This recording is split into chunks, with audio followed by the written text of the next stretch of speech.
Hello, everyone, and welcome once again to Reject Modernity, Embrace Tradition, the show where we take you back to the good old days, just probably not exactly how you would expect from our title. My name is Clayton Becker. And I am Megan Cox. And Megan, what are we going to be talking about today?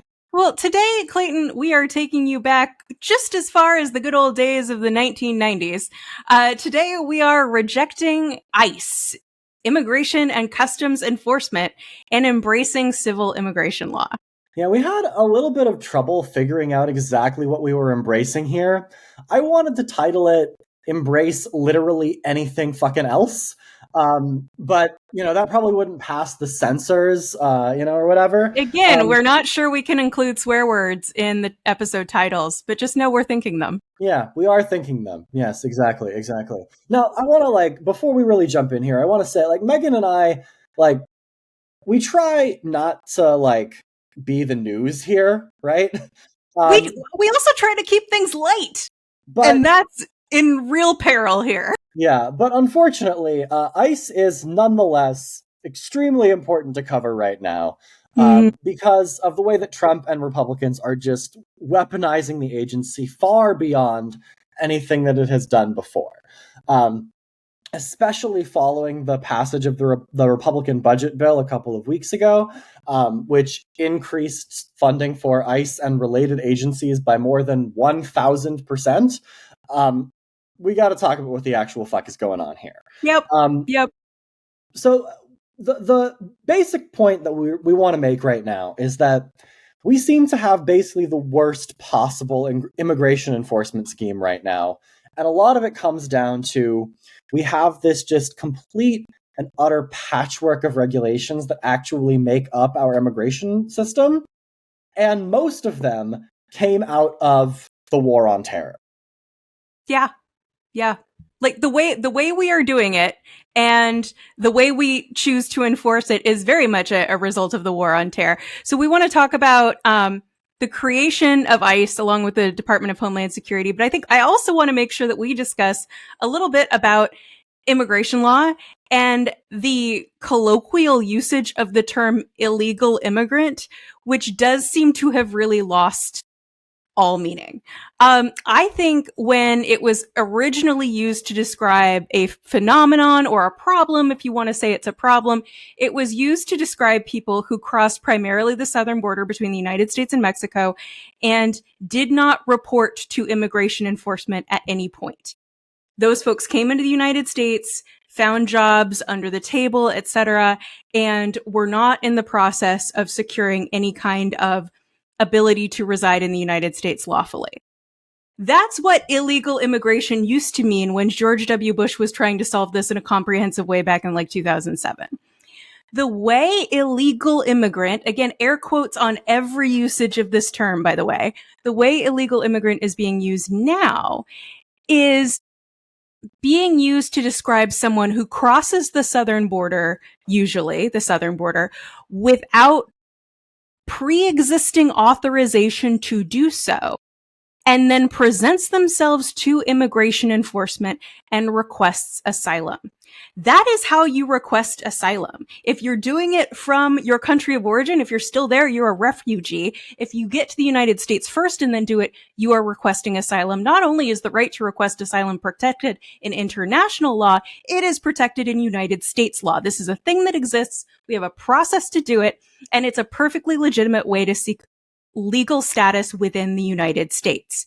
Once you make that request, as you might expect, there are a fuck ton of your friends and neighbors also making that request. So it is a process that takes an extensive amount of time.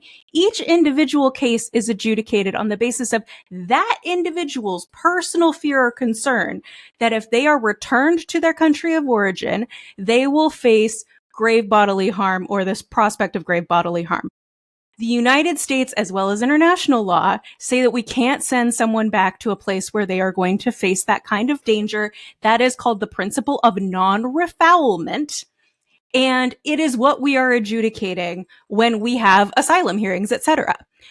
While someone is waiting for their final determination, whether they receive asylum or not, they are neither legal nor illegal.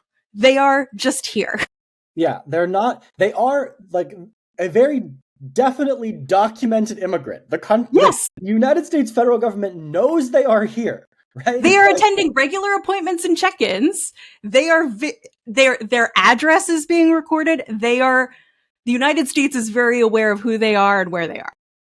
Yeah, and also on top of this, like many Republicans have started to use the word illegals to refer to people who like enter the country on visas, right? Mm-hmm. And who overstay their visa, or people who enter the country on visas who are here legally and who just get caught up in ICE's net because ICE is not being particularly careful with who they detain. Yes. Yeah. So this is another thing. We are using the term illegal. If you are caught by ICE, you are inherently illegal. That is just a gross misuse of the term. But I think there is some understandable but still incorrect category creep when it comes to people who are seeking asylum. Now, those folks are, in addition, this is the discussion of, well, we putting people in camps. What are we doing? Folks, when they are requesting asylum, are paroled into the United States. And just like any other person on parole, they have to, as we say, come to these regular check-ins and appointments. There are some parameters around what they are allowed to do during the time when their asylum claim is being processed. And once their asylum claim is adjudicated, they are either permitted to stay or they are told that they do not receive asylum and they need to be removed from the country or remove themselves. That's the process. And until that final adjudication is reached, those folks are not illegal immigrants, quote unquote. They are here seeking legal status. And to this point, I think the last time that I looked at this, it's probably changed under the Trump administration, but roughly 2/3 of asylum claims are granted, if I'm getting that number correct.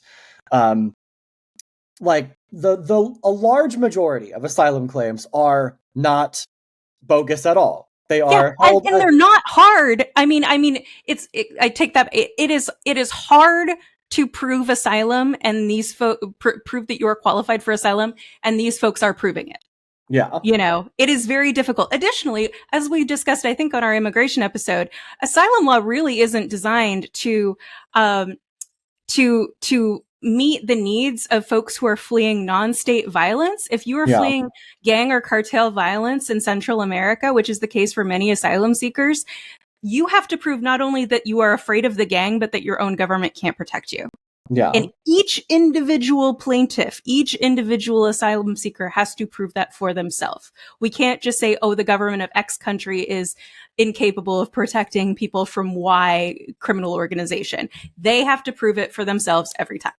Yeah, and even given these like pretty high burdens of proof, and like obviously like logistical problems in proving that one, you were the target of violence from a criminal organization that tries quite hard to make sure people don't know that you're being terrorized, and then two, that your state government, your municipal government, your national government cannot protect you, right? Like, the fact that you have both that like actual hard burden of proof and then the difficult logistics of proving it should tell you that like the fact that the majority of these claims are approved means that like probably the other third aren't bogus. They're just not provable, right? Like, yeah, I'm not going to say that there's never a case of somebody fraudulently claiming that they're entitled to asylum. That would be a fool's errand.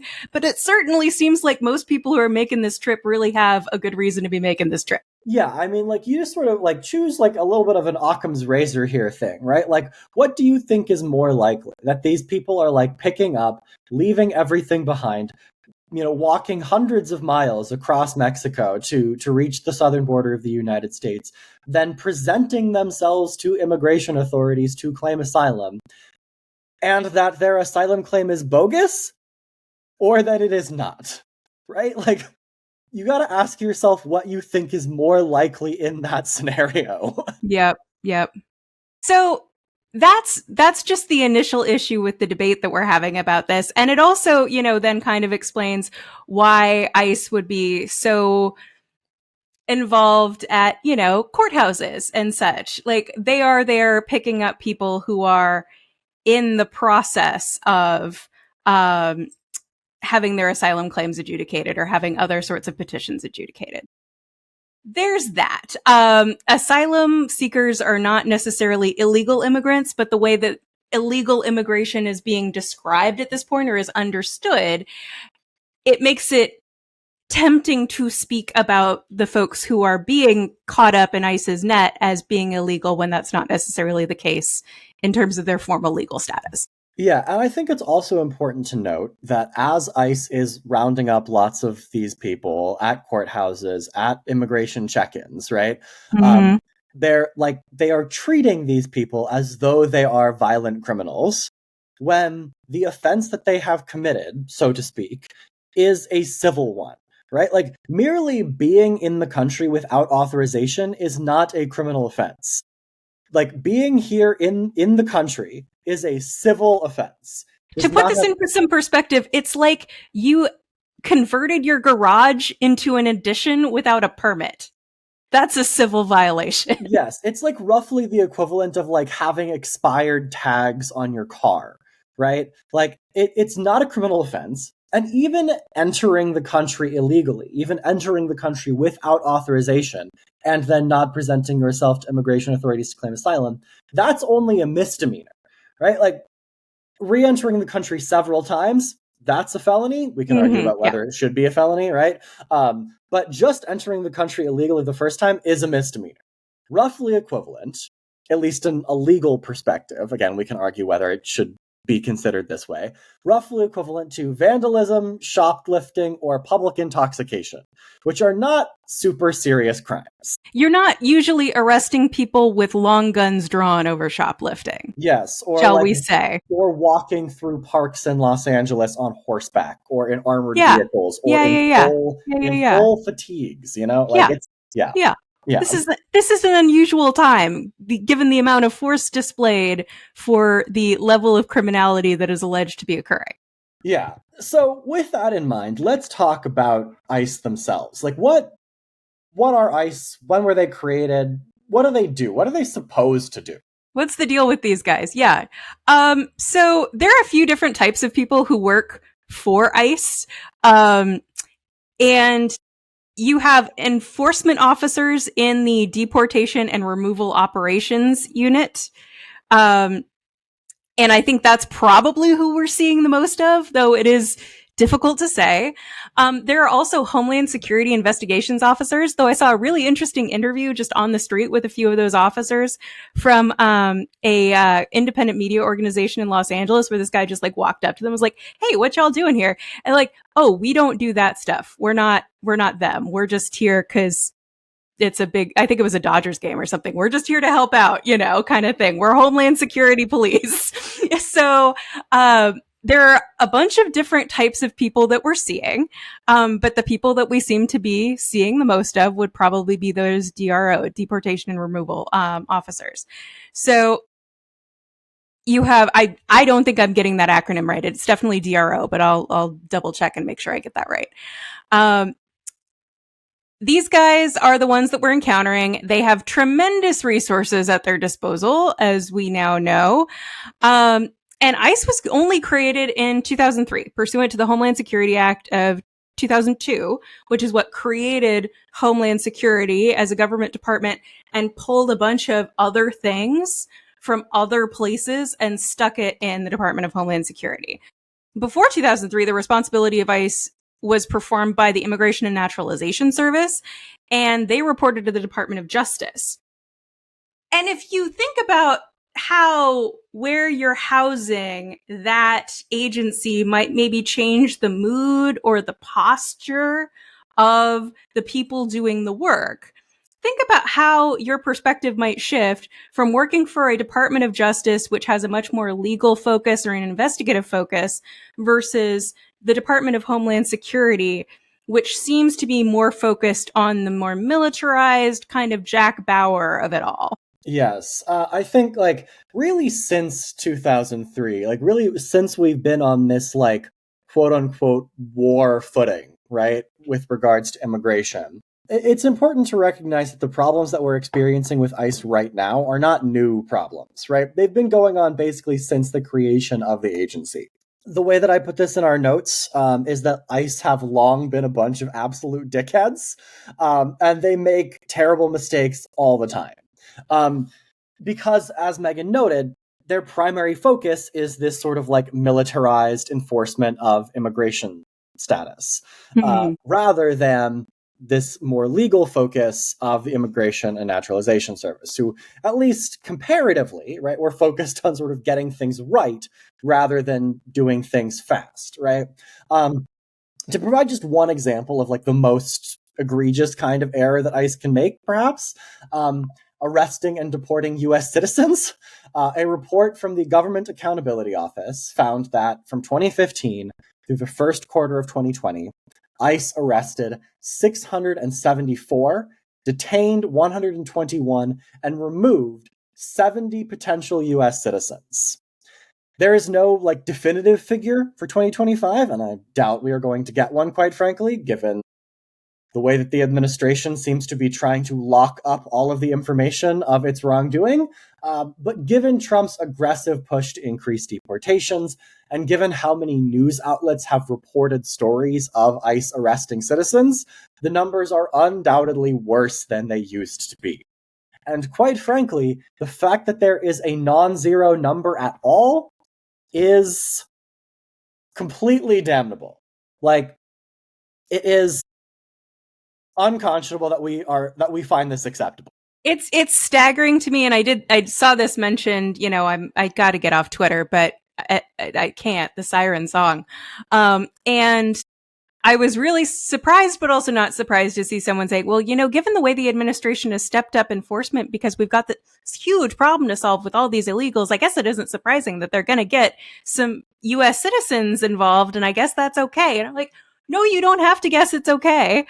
And why is this a problem that is such an emergency that it justifies the apparently completely erroneous detention of US citizens? Not that we should be doing this to anybody, but it is an indicator of how bad ICE is at any function that they are purportedly performing, that they are detaining US citizens in this matter. Yeah, and we're not going to talk about the extent to which this is not an actual emergency and does not need to be solved this way. If you want to listen to us talk about that, you can listen to us talk about it on our previous immigration episode, which I believe is titled like "Reject Deportation, Embrace the Great American Melting Pot." I think that's what we called it. That sounds right. That sounds right.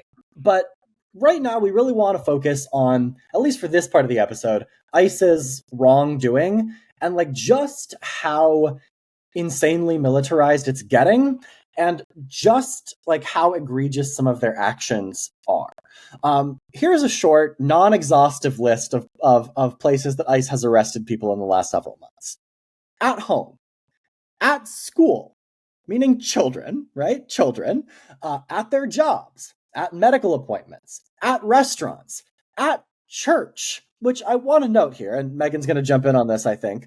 The targeting of churches in California has gotten to the point where Bishop Alberto Rojas of the Diocese of San Bernardino wrote a decree on Tuesday, the 8th of July, excusing parishioners from Mass, writing that many churchgoers have shared, quote, fears of attending Mass due to potential immigration enforcement action, and that, quote, such fear constitutes a grave inconvenience that may impede the spiritual good of the faithful. Megan, you were raised Catholic. Do you want to tell us just how big a fucking deal that is? I was really concerned that I was going to get emotional for this part, and I am going to get emotional for this part.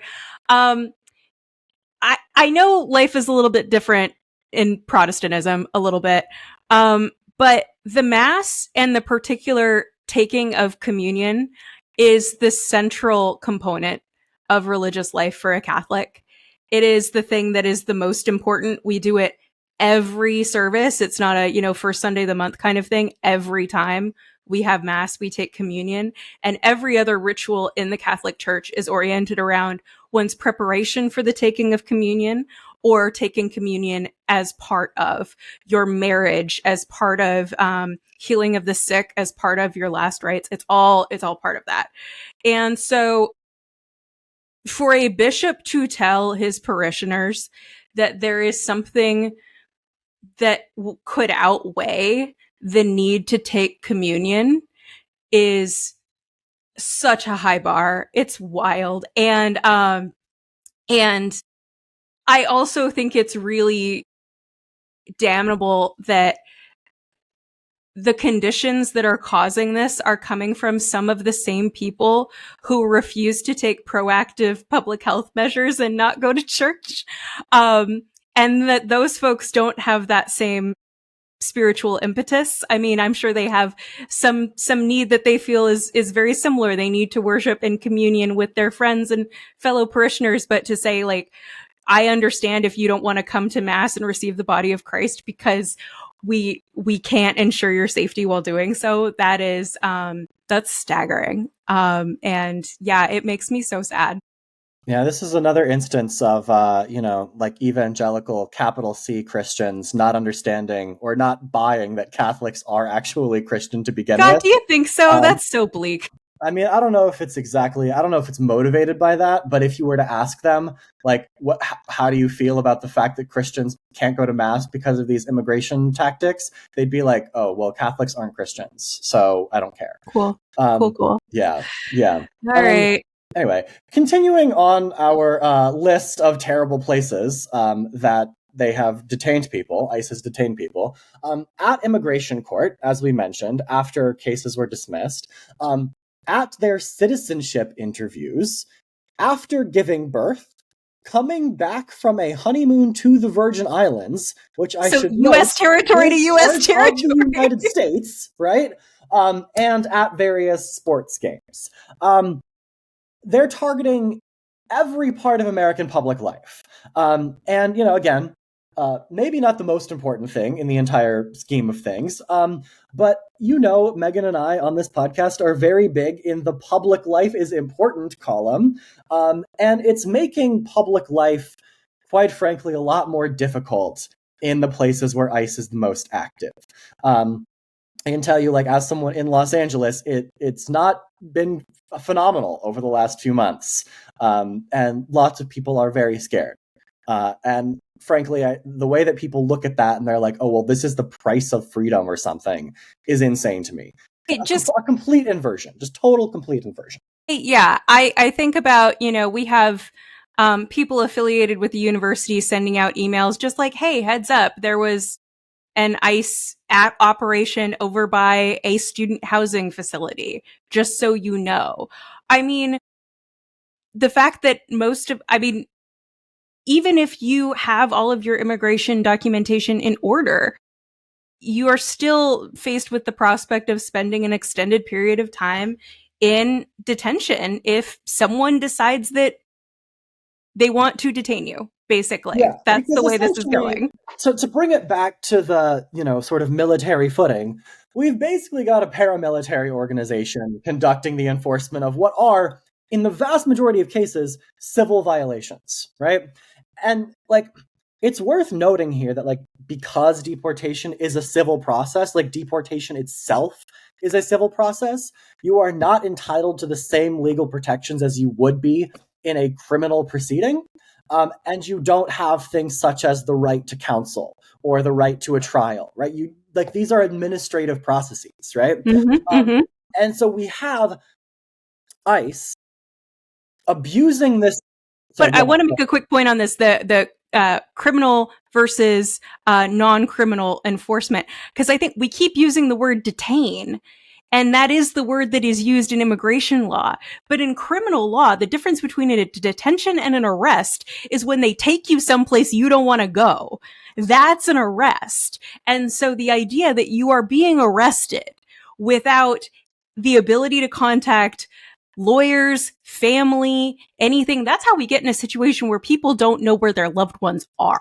Yeah, and this is also how we get into a situation where legal documented immigrants, like Mahmoud Khalil, for example, get taken from New York to Louisiana and stuck there for several months, right? Yeah, stick them in the Fifth Circuit. I'm sure there's nothing nefarious going on there. Yeah, nothing at all. Definitely not.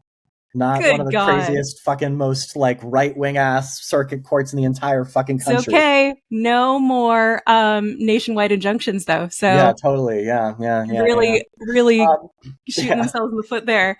So, but basically, what's happening here is that ICE is using criminal force, criminal authority, right, in a way that they don't have to be held like responsible for providing the same rights as you would in a formally criminal proceeding. Like, and also, quite frankly, a lot of ICE officers probably don't even know what their authority is in the first place. Um, Yeah, let's talk about that. yeah. Yeah, no, I have a lot of thoughts on this subject, and I think that's one of the reasons that when we see videos of immigration enforcement happening, it's so jarring because it looks like the worst police interaction you've seen lately, but it's just every Every interaction you're single seeing. one of them. Yeah. Yeah, so and I've sat with this for a while and I tried to figure out what it is that is bothering me so much about all of this. And two things that ICE seems to miss that many in law enforcement, though certainly not all, understand is that you need to know your authority and use it wisely. And also, you need to know to back off when you don't have authority. Um, I wanted to share just an example from my agency's training protocols when they're training new recruits. I don't think people understand the extent to which training a new police officer is just training them to stick their ego in a box for 10 hours a day. But that is one of the most important things you can learn to do as a cop because you have people yelling at you. You have people calling you a motherfucker. You have all kinds of stuff happening. And that needs to not affect your decision making. That needs to not affect your enforcement decisions. That needs to not affect how you treat people. Because for the most part, whether or not somebody calls you a motherfucker is not a component in your decision to use force or not. You can't have that affect you. And as bad as many cops are at this, ICE agents are way worse. Worse. Way Way worse. worse. So, that's really important because it is and I don't know if this is a gender thing or more it tends to tilt more male. I've certainly seen female police officers have these issues too, where because you put on a uniform or you were raised to behave a certain way towards law enforcement or whomever, you expect other people to treat you with quote respect. And that's not how the world works, and that's not how you can expect it to work as a law enforcement officer. You can't get your blood pressure up when somebody is talking back to you. You just can't. So we had a scenario that we used to use when I worked in the training division at my law enforcement agency. I called it the Kobayashi Maru, which is a Star Trek reference because my brother was a Trekkie. Everybody else called it the Bubba scenario. So the basic setup here is, I hope nobody gets mad at me for telling this story. The basic setup is a recruit is sent out. We have this whole like scenario village so people can practice moving around in fake buildings and stuff. So a recruit gets sent out in their car in Scenario Village and they get called over the radio and told that somebody says that they've heard gunfire on what they think is the railroad's property. So the recruit needs to go out to the railroad and find the individuals that are shooting on the railroad's property. The recruit gets there and he makes contact with the first guy. The first guy comes walking up and he says, "Hey man, what's going on? I got a complaint that somebody was shooting out here on railroad property." And the guy says, because they're not actually at the railroad, they're a little bit away from it. The guy says, "No, actually, this is my uncle's property. And he said it was fine that we come out here." So what's important about that is at that point, the recruit doesn't have legal authority to be there because he's just been told that that's somebody else's property and it's not the railroad's. But what's generally the case and what you kind of do is like, "Okay, man, what's your name? What's your uncle's name? Can I get his phone number? How about you give me an ID?" And the guy is kind of like cool with it and he's kind of going with it. And then another dude pops up. And all of these dudes popping up have guns, by the way. They're fake because we're in Stereo Village, but everybody involved has a gun because they're shooting on this property, which may or may not be the railroad's. This guy is mad. He is telling the cop, "You don't have a right to be here. Get away from us. Why do you need my ID?" Blah, blah, blah, blah, blah. And if the recruit lets this kind of keep going, another guy pops up. and another guy pops up, and they're all mad. And if the recruit has committed in their mind, I need these people's IDs, they need to do what I have told them to do, they will wind up getting shot. At some point, someone will draw, and the recruit will draw their weapon, fake, because the scenario village, and then the recruit will get fake shot, and that's the end. And the recruit has died. The correct answer is, at any point, to make any excuse to leave.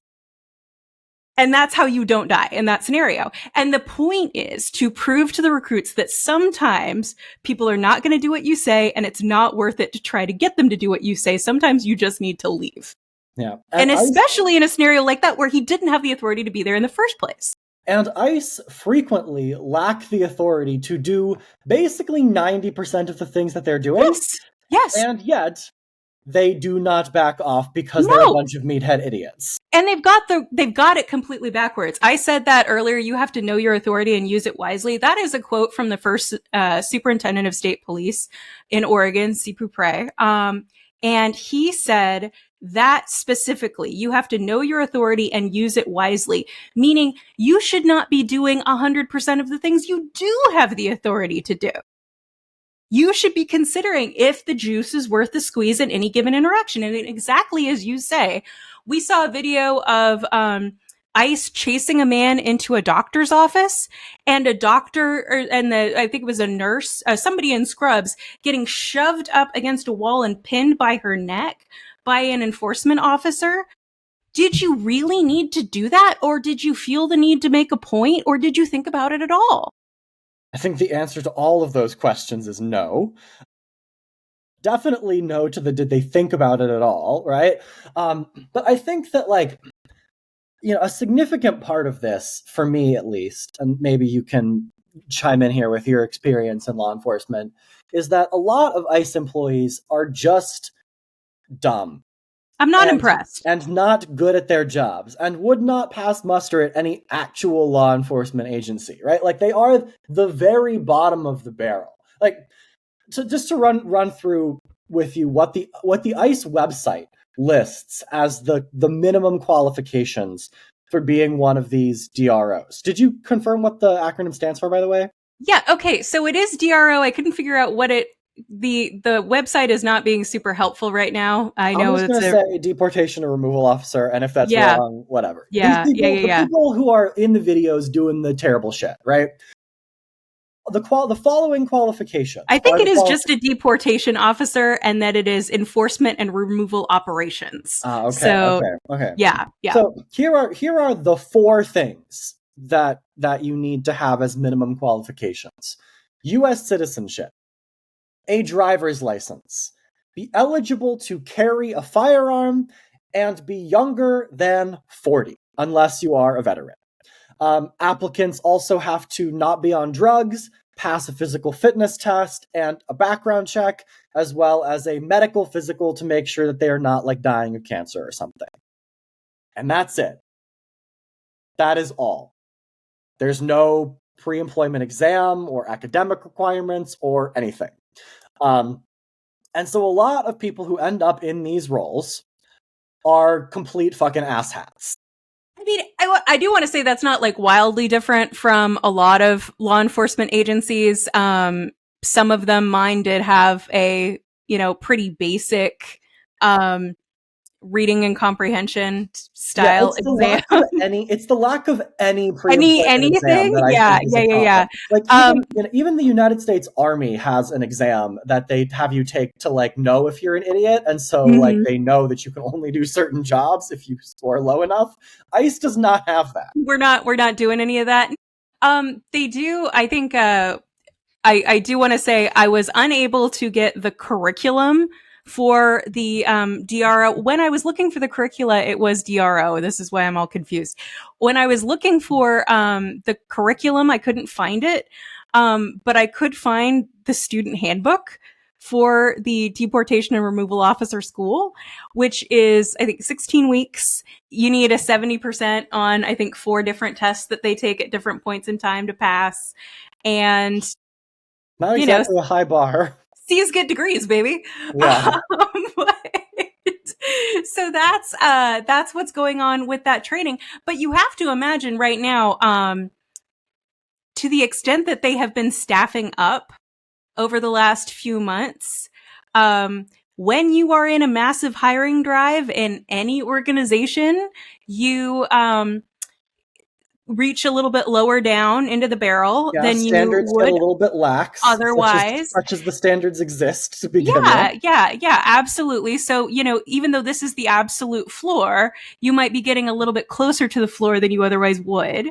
And I would anticipate that they have some of the same issues that any law enforcement agency has in hiring.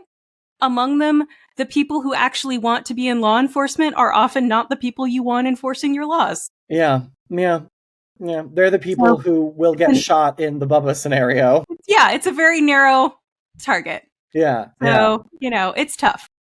I think in addition to all of this administrative stuff and all the stuff we've talked about, all of ICE's like egregious activities, just before we like take a break here and before we move into like what on earth can we do about this, I think it's worth noting that in addition to any sort of like legal authority or anything we've talked about for the last half hour, ICE are literally operating as secret police right now. Like, that is what they are doing, operating with faces covered, out of an official uniform, and resisting attempts at identification is literally just being secret police, right? Like, that is what secret police are. In one particularly egregious incident from last week, confirmed by the United Farm Workers Union, one worker died the day after an ICE raid from injuries sustained during the raid. And even more disturbing, ICE detained everyone who was there, including US citizens, and forced them to delete all photos and videos they had taken of the event. Yep. I want to get into really quick the face covering thing, because I haven't seen this discussed in a way that I think is helpful for connecting all of the dots. Like it's kind of, you've got it's like the KKK, it's like, you don't know who we are, so we could be anybody kind of thing. Not that I'm necessarily making that equivalent, but the motivator is similar. The argument about, that ICE officers will be doxxed, quote unquote, which is another word that's lost all meaning. Revealing your name is not doxing. When you are going about your day-to-day job. Also, I know police officers who have been involved in very high-profile incidents who were quote unquote doxxed, and they didn't complain about it nearly this much. The act of covering your face and the act of having no identification, in addition to the many points that have been made about, well, now it's very easy to imitate an ICE officer. You can pretend that you are ICE and just kidnap and rob people pretty easily at this point. If you need to sue someone, you need to name the individuals involved. You need to be able to say, Officer Jones on X day did Y to me. And it is not possible with ICE continuing to engage in this practice. And I've been spending a lot of time thinking about that and why that bothers me, and why it bothers me that you have officials from the Department of Homeland Security raising concerns about the way ICE is being treated, the way people are speaking about ICE. And the thing that bothers me about that is another thing from my law enforcement training. Again, is a discussion about how to turn off a police officer's ego. Something that Dr. George Thompson used to say in his verbal judo training, which I think everyone should receive, like we put fluoride in water. This training says, among other things, they get the last word, you get the last action. It doesn't matter what they're saying to you when you put them in a squad car, you get to put them in a squad car. I think the corollary of that is, because ICE gets the last action, we should get the last word. I think that makes sense. And I think that the lack of an ability to do that means that ICE are operating with just complete and utter impunity right now. Absolutely. So we got to do something about that. Yeah, and on top of everything we've talked about thus far, that is an additional layer of just this being a fucking problem. So with that in mind, let's take a little break. We'll come back. We'll talk about what, if anything, we can do to help resolve these problems, and we'll go from there.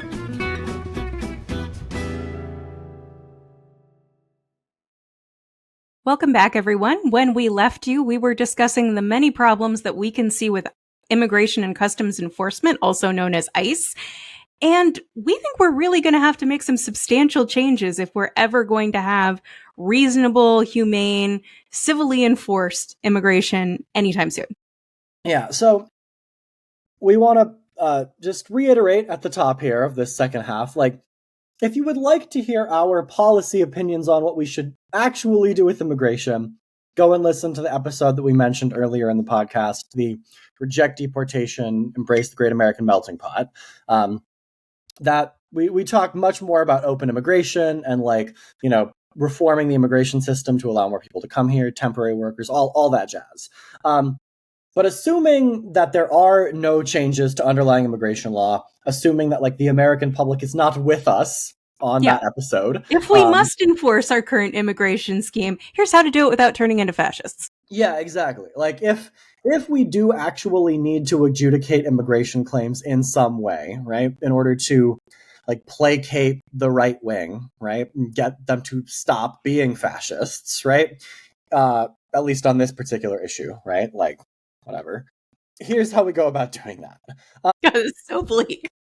Yeah, pretty bleak. Sorry, this one's gonna give me the giggles. Yeah, we are. We're scraping for, like, here's the absolute bare minimum we can do that would be acceptable, maybe, just given how bad ICE has been, right? So first and foremost, I think, like, Megan and I are in agreement that there's a really strong argument to be made here that we are going to need to fire everyone involved in this in order to reestablish any sort of public trust in the system. Yeah, debathification, but make it work.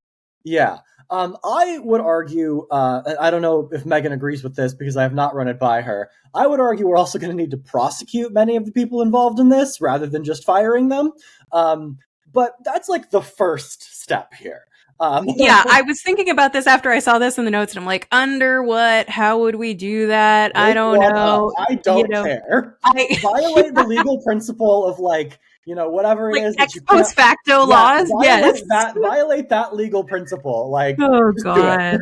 Anyway. No, I think a lot of people are going to need to lose their jobs. And then, you know, like, we'll have a whole new hiring scheme. And if you want to reapply, take your chances, I suppose. But yeah, I mean, I would argue that, like, in the interest of, like, reestablishing any sort of public trust, the agency that is reconstituted cannot be ICE, and it cannot be responsible for the same things. Right? I think that's largely true. And I would, you know, debathification is obviously a really bad example because, like, it didn't work. Hollowing out the Iraqi civil service, it turned out, was a really bad plan.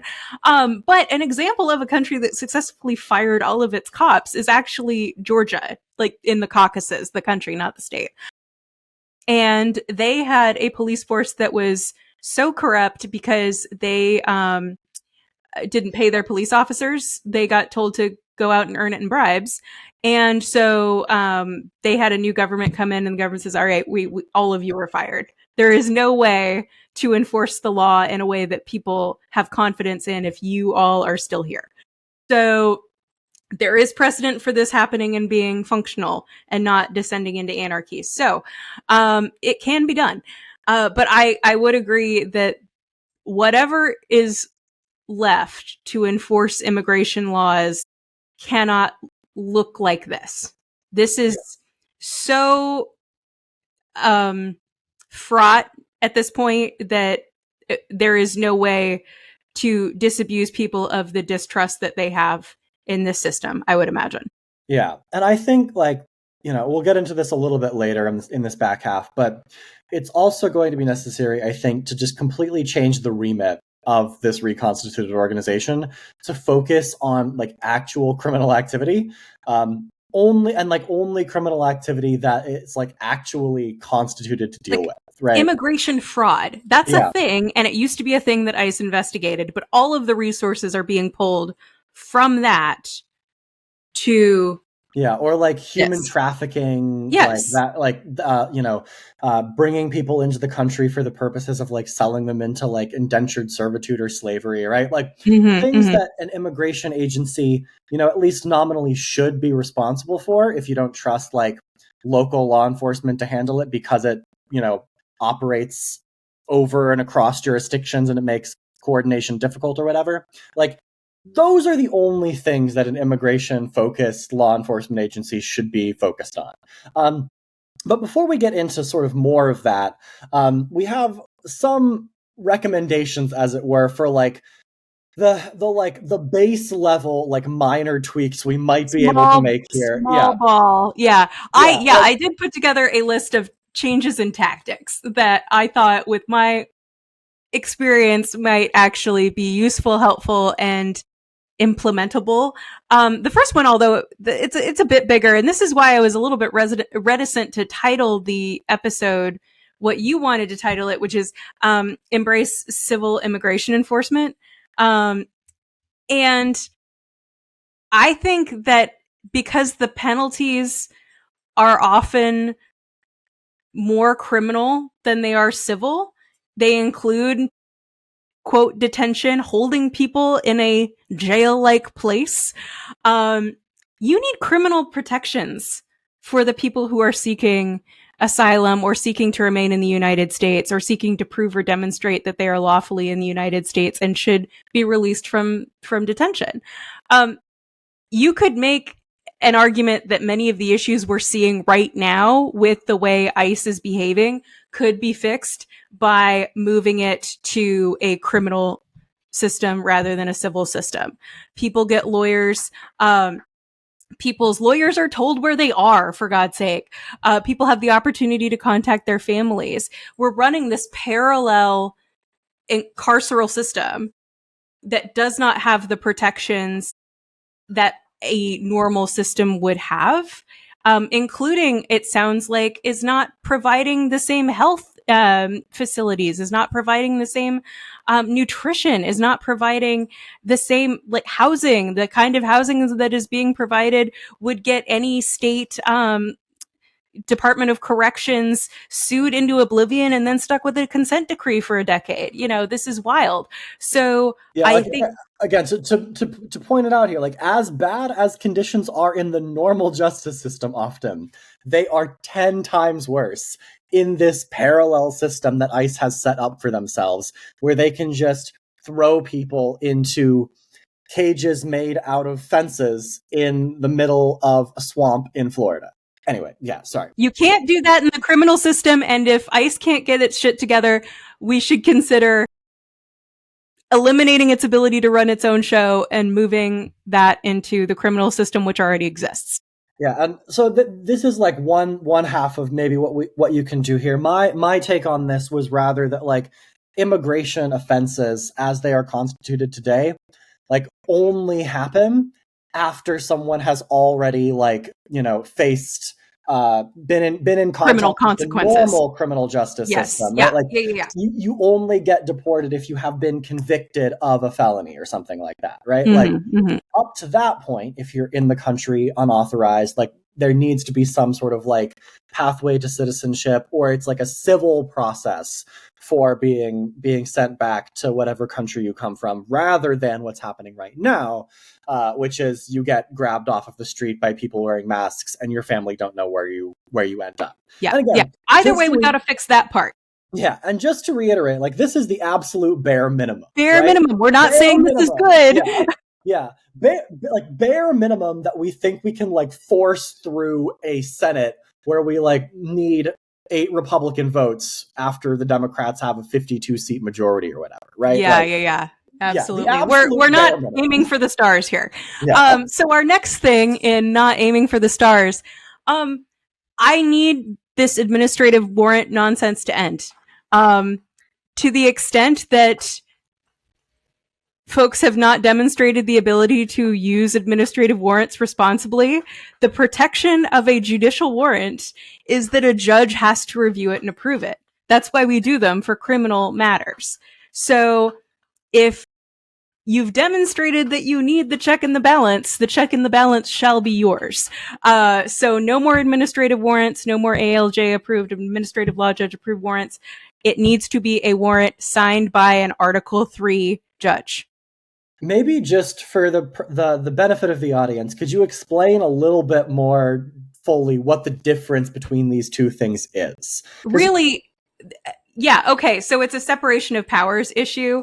An administrative warrant is only determined by the agency, that they have the authority to, quote, detain someone. Like, oh, we've done all of the work and you need to be detained for XYZ reason.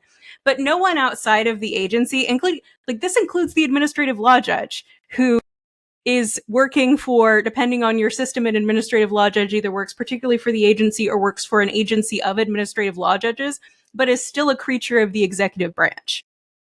So administrative warrants are only overseen by the executive branch. Right now, we've got an executive branch that is absolutely very committed to this particular policy of moving as many immigrants out of the country as possible. Yeah, they're the recruit that is intent on seeing people's ID and will not take no for an answer. Yes, exactly. So we have over here on the judicial warrant side, we have a judge on the federal bench, or maybe a magistrate judge who is still, appointed, but a creature of the judicial branch.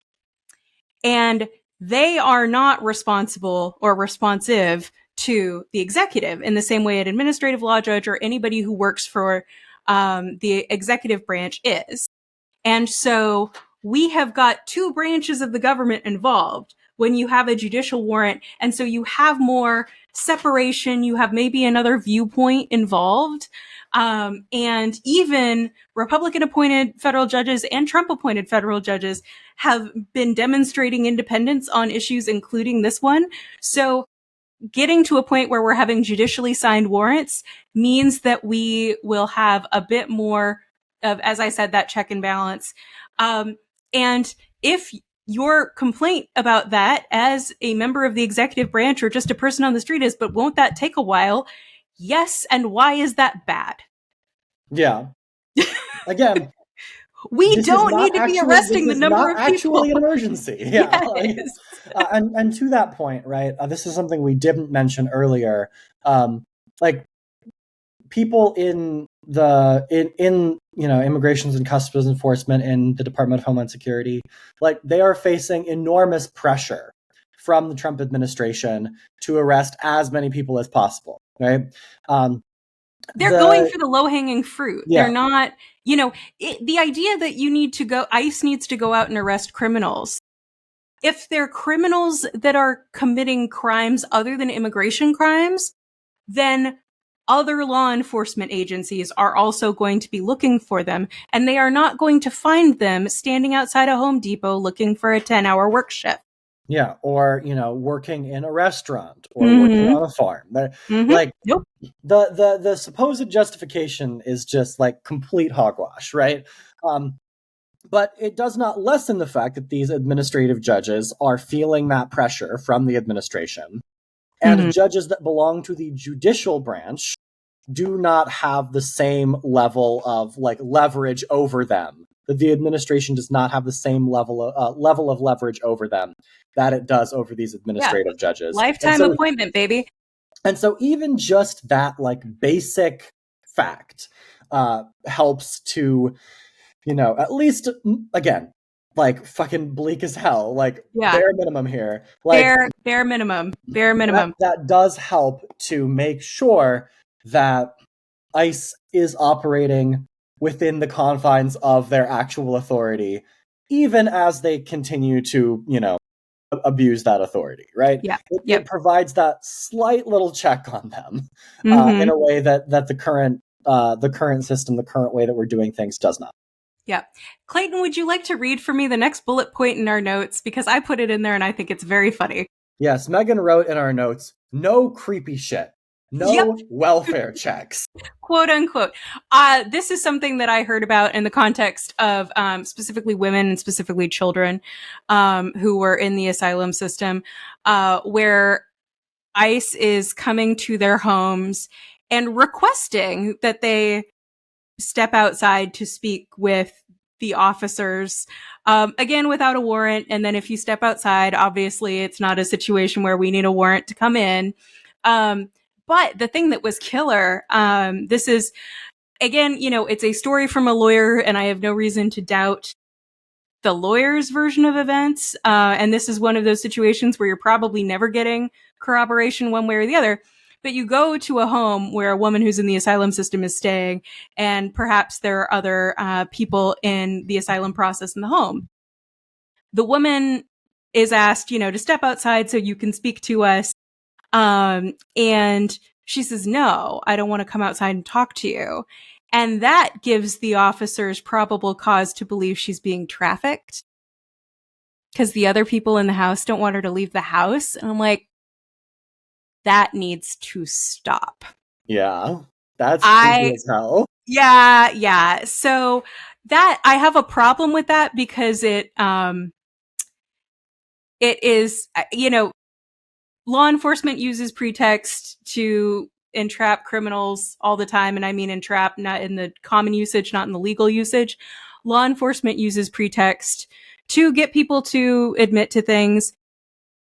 But that situation where a person availing themselves of their rights to decline to comply with a quote voluntary search or a voluntary interview or whatever, then being used as a presumption in somebody else's immigration case, I think is deeply, deeply problematic. Yeah, like the fact that people availing themselves of their constitutional rights constitutes probable cause for ICE to enter the house.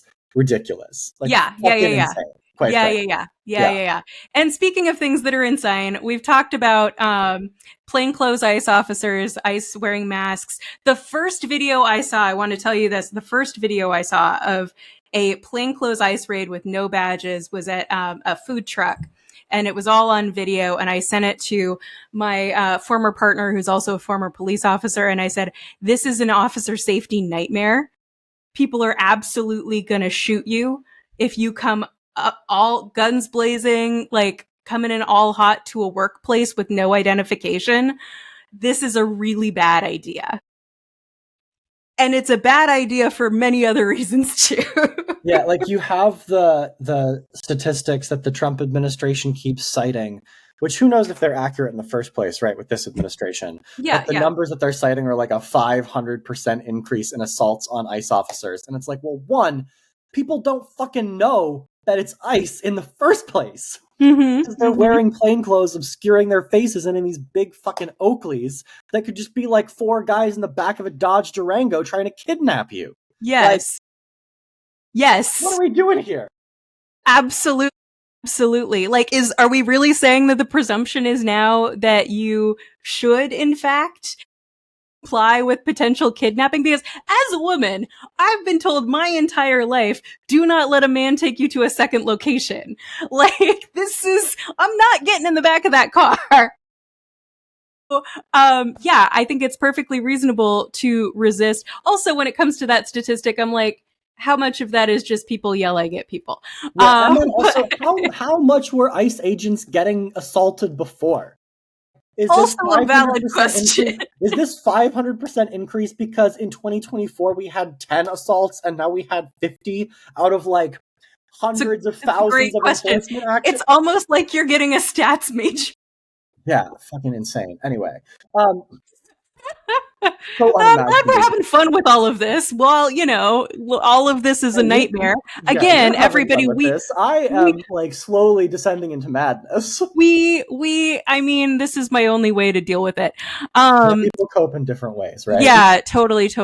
So again, but to this point, I can think of a number of compromise measures if they're really fucking stressed about doxing.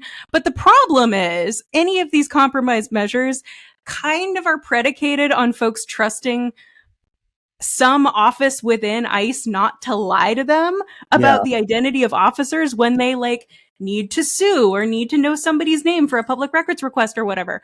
So at a certain point, the agency has shot itself in the foot by lying as much as they are. I don't know if you saw this. I thought it was astonishing.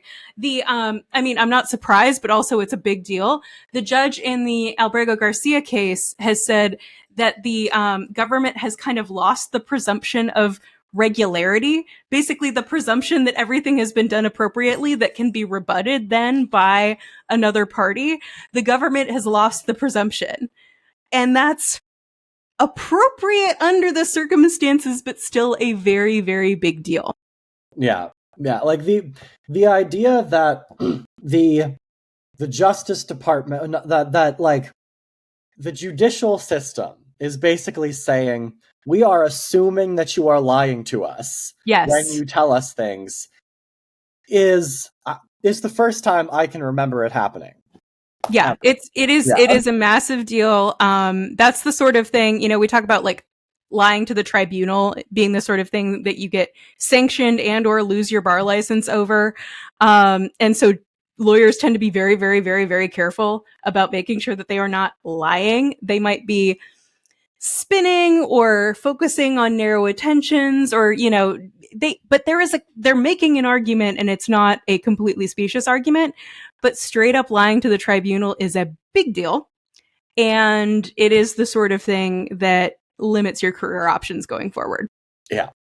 And in the interest of also talking about career options going forward, job training. Yes. If ICE officers are going to be enforcing these immigration laws, even civil ones, in a way that feels criminal, they need to have more training than they do right now. Like it's very obvious that whatever is part of that 16-week training course is not sufficient. No, and I think they're probably spending too much time on firearms, defensive tactics, blah, blah, blah, and not enough on how to talk to people. Again, I mentioned that training, that verbal judo training, which they all need.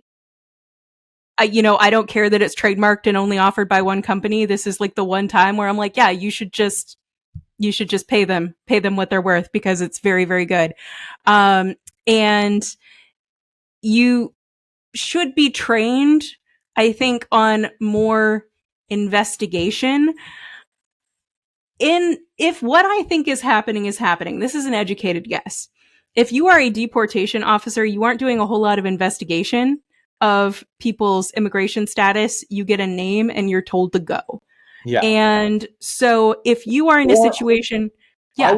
I would quite frankly not be surprised if they don't even get names at this point. No, right now they're not. So they're in a situation where they are they're told go there. Yeah, and they're just like straight up racial profiling everyone. They're like, go to this location and arrest everyone who's brown. Then at that point, they have to figure out who to hang on to and who they need to cut loose. And at which point people's rights are already being violated. People's rights are already being violated, but then they don't know how to figure out who they need to keep and who they need to cut loose. So you've got a lot of instances apparently of people who had ID not being allowed to show it, people who showed ID not being believed. I don't know what the deal is with that. But I think it has something to do with them having absolutely no qualifications whatsoever I think the generous version of this is like they don't know how to figure out if a real ID is fake or not. Wasn't the point of real ID that they were supposed to be like basically impossible to fake? Yeah. Whatever. That's my own personal tinfoil hat theory, is like it's really funny that we started this massive immigration crackdown right after they didn't extend the real ID deadline. Yeah. But anyway. Yeah, anyway. All right. Another like sort of quote unquote minor change we can make here, again, another one of these like bare minimum things, is we have to create some sort of like independent accountability mechanisms. Because right now, ICE is like absolutely the worst combination of all of the worst parts about policing, with even worse accountability mechanisms and none of the like ostensible benefits of policing. Like they are not, in fact, making the country safer, and they're just out here operating with total impunity. Complete and total impunity. Because again, they're obscuring their faces and nobody knows which ones of them are the ones doing the shitty and illegal things. Yeah. Yeah, Anyway. it's bad. It's a problem. We also talked about, I don't know if we made this into the notes here.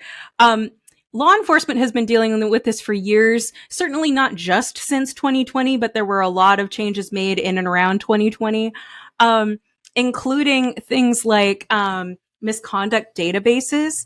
I know in Oregon, which is the state that I can speak to most authoritatively, if you are terminated from a law enforcement agency for a list of reasons, not only are you terminated from your own agency, you then go over to the licensing agency for the state, which in Oregon is the Department of Public Safety Standards and Training. And they revoke your law enforcement license, basically, and you can't get another job anywhere in Oregon in law enforcement. So you and I discussed that that needs to be national. Yeah, that needs to be national, like Mm-hmm. yesterday. Yeah. Um, So this, and that ICE needs to be included in yes, it. You yeah, know, including ICE, law enforcement agencies that are hiring are supposed to do background checks. And those background checks are probably more extensive than the kind that most people have had for most things. They go and talk to employers, they talk to people's spouses, they talk to parents, friends, family, all sorts of things. I think one could make an excuse for a smaller or less resourced agency. Oh, they didn't have the resources to go and look at this file, blah blah blah, whatever. I don't want to be giving anybody excuses. yeah. There Like should be this is something that we should build, and it should be like pretty ironclad. Like there is, yes. as we were texting about this. Like there's something to be said for the fact that like being a law enforcement officer is a position of public trust, and so that means that you get one shot and one shot only. Like you don't Yes. get to pick up and start again in a new city or a new state if you get fired because you tased someone in front of their children when there was absolutely no reason to do so whatsoever. Like, this is something that is quite frankly, like, not terribly uncommon, where, like, people will get fired Mm-hmm. from one department and then they will go and work at another department elsewhere that, as you said, Mm-hmm. maybe doesn't have the resources to conduct the kind of background check that they should be conducting. Mm-hmm. Or that just frankly in many cases might not care to do the background check that they should be conducting, and that kind of thing needs to be gone, right? Like if you get fired for misconduct, you should never be allowed to be in a law enforcement capacity ever again in any kind of agency. Like I don't care if you're a changed man, right? Like you violated the public trust Yeah. and you don't get it back, right? Yeah. Like Yeah. You are not. No one is entitled to a job in law enforcement. yeah. Like I'm sorry, you know, and I know we have such a hard time hiring people in law enforcement, but that doesn't mean that we should be in a position where we are filling spots with people who do not deserve to be enforcing our laws. Like, just we need higher standards when it comes to that sort of work, and the higher standard is temperament. That really is the X factor. You need to be able to treat people decently, to keep your own ego and emotions in check, um, and to move thoughtfully, and to be able to disengage when necessary. And I think a lot of people really struggle with that, and that's what we're seeing in many of these instances are people who are so convinced of their own authority that they can't take a step back and ask if things are really the way that they should be happening. Yeah. And I think like one way to at least partly address this, again, bare minimum shit here, Mm-hmm. is by doing what we were talking about earlier, changing the remit of immigration authorities, like splitting up what ICE does, right? And focusing only on like actual criminal things related to immigration, like not trying to go after people who are just in the country unauthorized, not focusing on any of the civil violation type stuff. Quite frankly, changing the law maybe so that entering the country illegally, at least the first time, is not a criminal violation, right? So that ICE or whatever replaces it, like needs something to replace it, right? Only focuses on like actual criminal stuff. Because the fact that we have like just a bunch of what are quite frankly just kind of like jackbooted thugs running around looking for brown people, because like this is quite literally what they're doing. Like that does not make anyone safer. And it definitely doesn't make anyone safer rather than investing in better community safety at the local level, right? Like, as we mentioned earlier, there's something to be said for the idea that like immigration authorities should only get involved if you have already been convicted of some other kind of crime. Because like quite frankly, why are we like redoubling our resources on this particular thing, right? Like if it's a normal crime, it should be the responsibility of normal law enforcement. And quite frankly, I think that sticking a bunch of law enforcement officers in what is like quite frankly a totally unproductive role is like actively making the country less safe because it is forcing other law enforcement agencies to further scrape the bottom of the barrel when it comes to their hiring practices. Because you have at least some people who are working for these immigration authorities who would be like reasonable police officers, but because they're not doing that, you have the people who are getting shot in the Bubba exercise, right? Yes. Like, I'm so glad this is going to become the euphemism for being somebody who is not good at law enforcement. like we can argue about the fact, and people have argued about the fact about like like good cops covering for bad cops means that they're also bad cops, right? Makes them bad cops, yeah. Yeah, right. But like at the level of who is just actually doing the misconduct, like who's actually brutalizing people, only around 10% of police officers are responsible for something like 80% of violent police misconduct. And only around 20 to 30% of officers will ever face a misconduct allegation in their career. Now, like that's a high sorry, really quick, like, and just not all allegations are founded, so like that's still that's a shockingly low number for my understanding, quite frankly, is that you're only getting 20 to 30%. Now, I would read this as like 20 to 30% of a profession facing misconduct allegations is pretty high to me. That feels like a high number. Well, you've never worked in a profession where part of your job is to tackle people to the ground when they run. Sure. Maybe this 20 to 30% number is like people who had some finding of misconduct against them. I can't remember exactly. Like maybe it's not just an allegation, but like not just allegations of not just violent misconduct, but maybe all kinds of misconduct. Yeah, something along those lines. Okay. Like, this feels like a high proportion of a profession to face misconduct allegations, but it also suggests that like getting rid of like the bottom quintile of police officers in terms of like how likely they are to fail the Bubba test would fix a lot of like the most glaring problems here, right? And a big part of the reason why a lot of those folks are officers in the first place, why we are scraping the bottom of the barrel, is because police departments are forced to scrape the bottom of the barrel because other law enforcement agencies that are doing fuck all for actual public safety are taking qualified officers. I think it's important to remember, this is something else that's been coming up is sanctuary cities. It's like a sanctuary city isn't the purge. A sanctuary city just means that actual law enforcement is out solving crimes and is not cooperating with immigration enforcement. Yeah. We know that cities choose that route not just because they think it looks good on a slogan. The city of Woodburn in Oregon, which is a fairly Hispanic city, really made a lot of waves when they decided not to cooperate with immigration enforcement, and they found it makes their city so much safer because people feel more inclined to interact with law enforcement. If law enforcement is not out there trying to enforce immigration law, then they have an easier time solving real crimes. Yeah, if reporting crimes to the police puts you at risk of being deported, you're not going to do it, right? Yep. Pretty easy. It's so obvious, right? That like, yes. Yeah. Anyway, so like, what do you actually want to do? If what you want to do is reduce crime, non-immigration crime, then you actually want to reduce this sort of cooperation. Yes. And so, to your further point that continuing down this road makes us less safe. It's not just pulling resources away from law enforcement agencies that are actually resolving crimes.